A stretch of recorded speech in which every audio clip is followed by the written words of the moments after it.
bread and salt.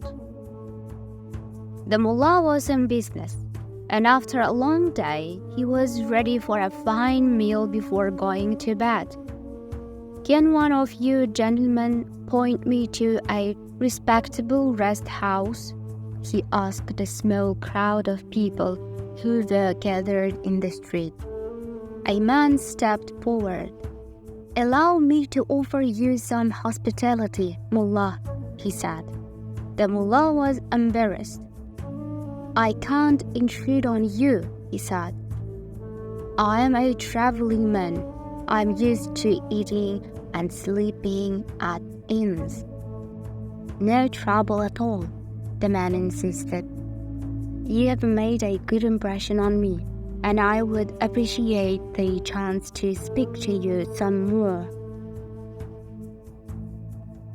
The mullah hesitated. To refuse again would be rude. "Well then," he said, "thank you.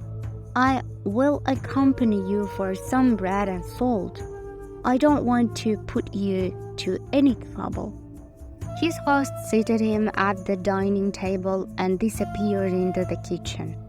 A few moments later, he reappeared with a small loaf of bread and a large bowl. "Broth," thought Nasruddin.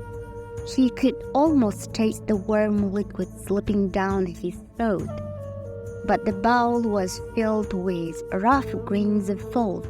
Disappointed, the mullah contented himself with sprinkling the salt onto the loaf of bread and washing it down with plenty of water so that he would not be thirsty all night.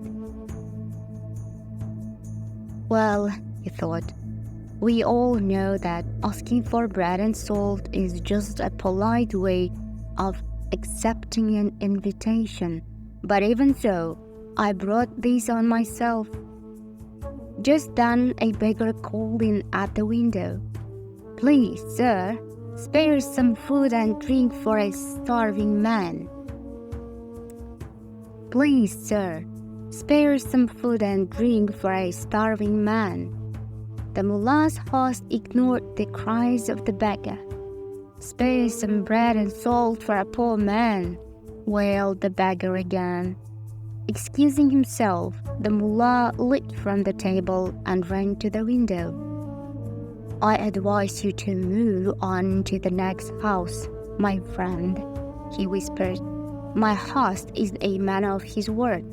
If you ask him for bread and salt, that's exactly what you'll get."